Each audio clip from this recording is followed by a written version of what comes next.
Boxing has seen more controversy and scandal than possibly any other sport in history, from highway robberies and underhanded dealings to potentially fatal methods of cheating fighters. Everyone knows how vicious the sport can be. Recently, none other than Islam Makhachev has become a part of a recent boxing scandal. Dan Hooker, a UFC fighter, called lightweight champion Islam Makhachev a cheating dog in a shocking remark. Islam and Alexander Volkanovski put on a show for UFC 284.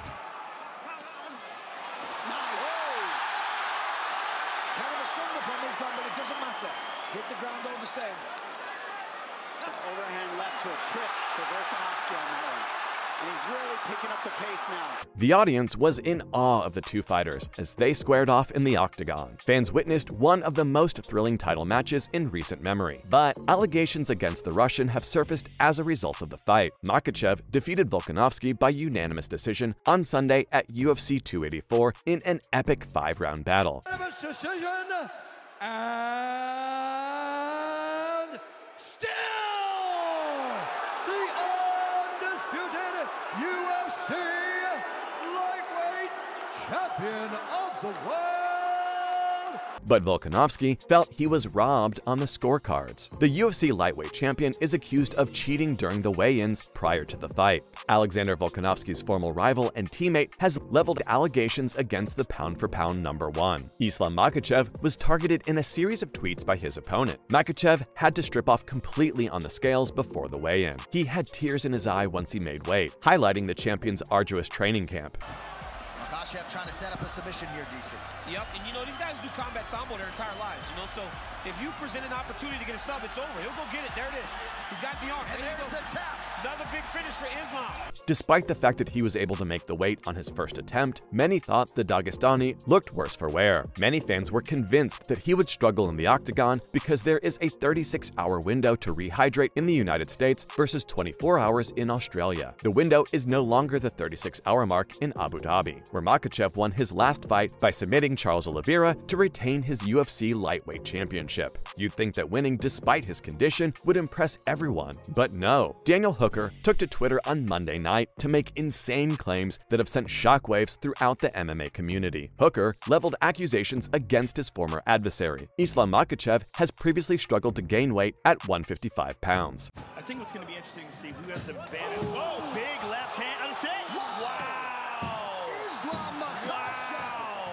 The Dagestani is also accused of using IV to gain weight, similar to Khabib Nurmagomedov. These allegations haven't been confirmed though and are only rumors. Dan has a great sense of humor. Previously, his Twitter feud with Jon Jones earned him a large following, but his recent tweets on Twitter have whipped up a frenzy among his followers. While fans are unsure of who Hooker's referring to, the fighter appears to be convinced that someone from UFC 284 used PEDs before the event. Volkanovski and Hooker happen to be teammates. They trained together at City Kickboxing, an MMA gym in New Zealand. So what exactly did Hooker say? His first tweet alluded to an unnamed fighter who cheated. Hooker did not directly mention Makhachev in any of his initial tweets. Dumb C thinks he can fly to Australia, hire a nurse, and we won't find out, Hooker wrote. The lightweight contender, who was submitted by Makhachev in 2021, did not specify who he was referring to. This prompted social media users to speculate that he was referring to his former opponent. Hangman then confirmed this, replying, "Islam is a cheat," to a perplexed Twitter user who asked him to clarify. Hooker asked fans to prove him wrong in separate tweets, insisting they couldn't. He doesn't cheat, he doesn't win, the New Zealander added. But are there any updates about the alleged PED use? There haven't been any official reports of any fighter from the card testing positive as of yet. If Islam or any other fighter from the recently concluded PPV tests positive for a prohibited substance, USADA will issue a public statement confirming the results and revealing the appropriate punishment. Meanwhile, the Kiwi slammed USADA, writing, "USADA doing F all." The US Anti-Doping Agency, the UFC's official anti-doping agency, banned the use of IV therapy to rehydrate fighters in 2019. The ban was introduced to keep the sport clean and ensure the health and safety of the athletes. Fighters caught using IV could face a 2-year ban from the UFC. Brazilian number 6 middleweight Paulo Costa was scheduled to fight for the title in 2020. He was suspended for 6 months in April of 2019 after being caught using IV. In 2017, he admitted admitted to using the illegal hydration method twice. Costa was given a reduced suspension and allowed to continue his career on the day his ban was announced in August of 2019. This was because he provided substantial assistance to the USADA. The UFC and USADA have yet to respond to Hooker's unsubstantiated cheating allegations. Makhachev, meanwhile, has remained silent on the subject. As a result, some questioned Dan's tweets. It doesn't look like it bothers the Hangman, though. Dan Hooker could have simply been having a good time at the expense of the fans. Though, if the claims are true, fans will undoubtedly find out. The scandal's still a debate, but at least one thing is for sure. Makhachev won the fight. I mean, all 3 judges decided that. So why would anyone have a problem with it, right? Wrong. The MMA community is split on who the real winner was. Verdict MMA is a platform for real-time judging and fight prediction sharing. When they released their official scorecard, it showed Alexander Volkanovski winning with 3 rounds to go. The second round, which Verdict awarded to Volk, is the main point of contention. Except for Derek Cleary, who had Makhachev winning 49-46, 2 judges gave Volkanovski the 3rd and 5th rounds on the official scorecard. But Verdict MMA's scorecard contradicted all 3 judges. The featherweight champion won rounds 2, 3, and 5 according to their scorecard. When Bruce Buffer announced that Islam Makhachev was the winner of the fight, a lot of fans were not pleased. In fact, several people were irritated by Makhachev's unanimous decision victory, though there were many people who completely agreed with the official decision, and the fans have spoken up on Verdict and on social media. Many people believed that Alexander Volkanovski had won the battle during the fight and even after the outcome was announced. This was shared by UFC fighters, news outlets, and fans alike. Nate Diaz was among those who tweeted about the situation. Many supporters of Volkanovski agreed on the importance of damage. They all believed Volkanovski had done more harm to Islam Makhachev than Sean O'Malley had done to Peter Yan. Fans quickly brought up that example and compared it to this fight. But these aren't the only people who disagreed with the decision. UFC commentator Joe Rogan seemed to have a bad reaction to Makhachev's win too. Alexander Volkanovski's performance at UFC 284 surprised many. The majority of people, including bookmakers, expected Makhachev to dominate the UFC 284 main event. But with his performance at UFC 284, the UFC featherweight champion proved everyone wrong, including Khabib Nurmagomedov. Despite his best efforts, and much to the surprise of many, including Rogan, Alexander Volkanovski was defeated at UFC 284. Fans saw Joe Rogan react to the fight on the Fight Companion for UFC 284. Joe Rogan's gaze remained fixed on the screen until the winner was announced by Buffer. As soon as Buffer said Islam's still champ, Rogan turned away. The only thing he said was "Oh my God" over and over, with a puzzled expression on his face. The host of the Joe Rogan Experience, like many others, was clearly taken aback by the outcome of this fight. After his initial shock wore off, Rogan shared some of his thoughts on the winner. He said that in his opinion, it was 3-2 in favor of Volkanovski, and that one of those scorecards was insane. Rogan believed that Islam Makhachev lost the fight despite the official decision. And that was all about boxing's most recent scandal between Dan Hooker and Islam Makhachev. We're sure it won't take long before another one pops up.